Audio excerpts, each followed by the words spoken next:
64. Cilete Fıkkı Müyesser'den Nahmeduhu ve nusalli ala Resulihil Kerim. Dersimiz barıglı namazı ne yaparım okumaktan hakkında. Subhaneke bardık, Subhaneke okuyma oldu. Geçenki derste bu geçti. İndi ştada neyme gerek? Subhaneke'den sonra neyme okuymalı? Sebes aheste beguy, e'udu billahi mineşşeytanirracim demeli. Yuvaşşak ettiptir. Yuvaşşak etmekten hattı ne kadar olmalı biliyor musun? Yuvaşşak etmekten enki beri başı kulağın açtırmalı. Enki nihayet kat okuymaklık ki temburuyada o da bir namazla baten hofi okuymalı öğdeni. Yani şu atamanı öğlenin içinden okuymalı. Öğlen bir adam kat okuyup başar mı ya? Akşam okuyuşumu diyalak. Ya sen şu bir malakim ikinliğinden hofi okuymalı. İçinden okuymalı sen şu namazları. Bir adam ikinliğin kat okuyuta kullen doğru der yani. Bilmezse ki kullen namazı olmuyor. Bilmeyen malakim cehre okuyuta öğrettiğine ne varsa seyse vaçip oluyor. Neyse katılın hükmün ne kadar kat okuymalı, ne kadar yuvaş okuymalı. Yuvaş okuyman beğeni başlayan kulağın açtırmalı. Yani bir adama namaz okuyuptu fakat doğru okuymalı. Özü iştenak. Şöyle adamın namazı doğru der. Sen namazı bolmadığı yani. Bayet öl kulağını eşitmeli. Öl kulağını eşitmeli bulanda bir muratlar peş ediyor. Motor katağına gitti ya. Ya sen musafirette yolun uğruna okuyuyorsun. Motorda, maşinada, dav. Onda tesim oluyor da. Tesim de katağına okuyman ki kulağını eşitildin. O ne kadar katı okuyumsan şuna ceher değil ya. Ten idından iki tepten arttıkmaz adam işte. Yani şu an mescidde tep duruyorlar ha. İşte bir tep, iki tep. İki tepten anladığında bir adam işte okuyup otursun ki sana cehr okuyup deyip durup aytıyorlar. Şey mi? Yani şu içinden okuyup duruyorsun. İki tep, bir tep idini eşittiği falan. Ben okuyan eşittim ha. Katı okuyacağım ne?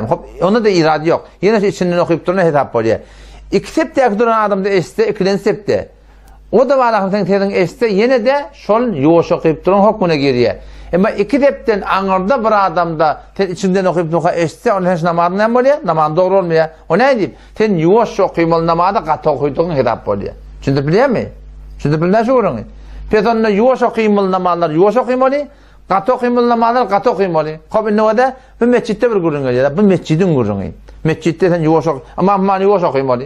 Söyle mi? Ten yuvaş okuymalı. O zaman yani sünnetlerini atlayın.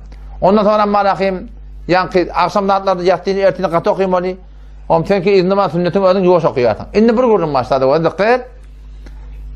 Ertini namazın sünnetini aynı ertini namazın fardıyla katı okuyorsan kavuyy. Öyde olsan. Şimdi aynı Auzubillah bismillah yuvaş ediliyor. Aynı imam ne yapar katı okuyor. Şu tuğratında şey. Haydi bir namazın keşke katı okuyulayan moza şun sünnetini katı okuymak kavuyy. Cehr okuymak kavda. Aynı varakım elhamdülillahi rabbil alemin. Hiç bunu okuyorsan. Ama akşam namazın sünnetini eğer mescitte o da hakikaten okuyup olmuyor. Milleti de mudahım oluyorsun. Ama eğer öğünde okuymaklık kavda sünneti. Asıl sünnet de şol. Sokab şonleken. Mescitte okuyan da ezada. Onda sokab zayında. Yani asıl mescitte öyle okuymalılar. Öyle gelip okuyan sünnetini ya işe oturup vacibini ya yaptığın sünnetini şolara aynı farz namaz imam ne yapar mı okuyor? Şu tuğratında katı okuymaklık kavuyy. Şun fazileti ken. Yok hem de ne yapmalı? İçinden okuymalı. İçinden okuymalı. Beğer baş ne yapar mı? Öyle kulağın açtırmalı. Eğer kulağın açtırmalı hesapta niye şuna adil edilmeli o da yani? Doğru iki tefeşliyence beğerde de sen katı okuyan sen katı okuydu demeyeyle.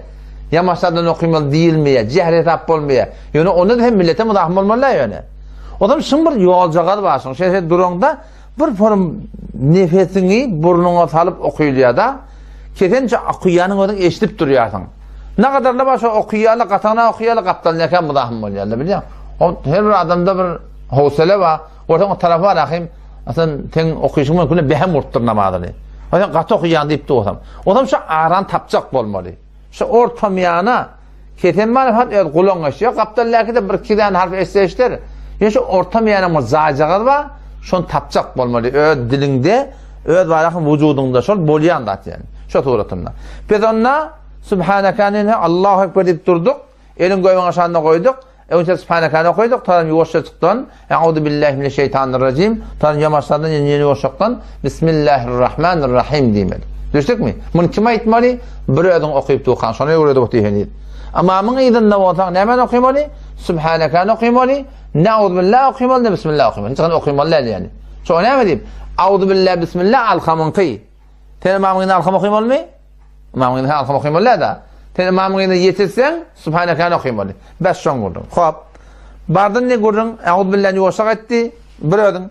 Bismillah bir ödün. Yuvaşak ettin. Sonra sepes Sure-i Fatiha'ya bakan. Sonra Alham Şerif'i okuymalı. Pes çön az qıraatı Sure-i Fatiha fara gerdiydi. Aheste amin begoy. Yuvaşaktan amin nip aytmalı. Anga Sure-i bakan. Onu hem bir suranı okuyardın. Ya ayeti kutahra ya haddaqalik ayet bolanda. Alhamdan sonra ya 3 tane qıyt ayet qoşmalı. İnna atenakel kautar yalaq. Şoňa meleş haýty bir suradan ve necmi ida hawa bolsun alif lam mimden bolsun Sure Ankabutdan bolsun 3 tane qıyt ayet qoşmaklyk ýok da bir tane udak ayet qoşmaklyk. Bir udak ayet iki 3 tane ayetin barabarına näme? Derjek bolsun yani. Şo suratda. Hop, auzubillahi bismillah qoýdyk, alham okuýdyk. Ondan suramızda okuduk. Sebes bağıftına Allahu Ekber rukukun. Allahu Ekber de hanemet yerdin, ruku gitiyerdin. Geçenki dersimizde de geçti o da tekbirleri ne miqdar çekmeli? Her tekbirin çekmeli miqdarı var. Henüz tamamı Allahu Ekber diye ama fakat ağrı miqdarsa Allahu Ekber demeli. Sonra Semiyallahu limen hamide Rabbena lekel hamd yani Allahu Ekber dediklerinde şol Allahu Ekber'in reyeti secdende dökülmeli. Allahu Ekber. Reyeti nerede dökülmeli? Secde dökülmeli. Yama sen secdeden kalıyam da yama sen oturacak kalıyam. Şimdi geldi yengecek. Allahu Ekber. Yama sen Allahu Ekber secde gittin ha. Şimdi koyan kalacak da Allahu Ekber. İşte reyeti işte gelip şeyler güddü kelende şöyle ne yapma böyle? Tökülme oluyor yani. Allahu Ekber'i şol miqdar var lakin çekmeklik sünnette gelenler. Hop. Subhaneke okuydun, Euzubillahi dedin, Bismillah dedin, Alham okuydun, Amin dedin, Sure da okuydun, Allahu Ekber deyip ruku gittin. Derhal ki serda besalinet beraber saktı. Arkan bilen kurun den olmalı. Ondan sonra ve her de zanuya da bazı dest bazı engoştan engoşadı gelifti. Ve dikkat et, elin durmalı yağdayları var. Elin bana elin koyman aşağına koyanda 3 parmak bilen şu koşarını, üstünde koyarsın, 2 parmakla şey eteceğine şu tuğratını şunu tut yart. Düşer mi? Şu tuğratında durmaklık. Elin koyman aşağına. Rukuğa gidende parmakla çarşırmalı. Ortakı parmağın ayağın ortakının küne girip şöyle dizden tutmaklık gerek. Böyle çarşırıp durdun. Secdeye gidende parmakla şöyle yığınapçık oturmalı. Yığınapçık yatmalı. Ya sen teşahhütte oturuyorsun ha, parmaklarını öyle halete atletine koymalı. Ne açmalı, ne yınmalı. Çünkü film etiyordum o da. Eğer ben akım namazda duran vaktinde şöyle, koşan şöyle tutuyorsun. Ondan sonra ruku edende parmaklarını çarşırıyordun. Secdeye gidende parmaklarını yığınıyordun. İki secdeye oturanda ne yapmalı? Yine de halete atlıya koyuyordun. Şöyle düşündürecek böyle. Hobin istada o da kellen bilen kurun den olmalı deyiptir. Şu kellen bilen kurun den edecek olsan ne etmeli? Elini sapçak koymalı ruku edende. Yani elin şey devulup durmasın. Elin devulları ne etmeli? Kellene de diye. Ayaklan da sapçak dursun. Ayaklan da değilen şeylerin kardık koymalı. Ayaklan sap, elin de sap. Şöyle sapçak ruku ediyordun. Neren ödep durmalı? Kavusu, ikiden topunu ödep durmalı. Yoksa da ayağın ucunu ödep durmalı. Şu tuğratınla ve bir güydər haliketler ruku qaradari. Rukuda ne yapacağım? Subhane Rabbiyel Azim diyen. Ne sebep etmeli? Adaca 3 sefer etmeli. O da Subhane Rabbiyel Azim diyten.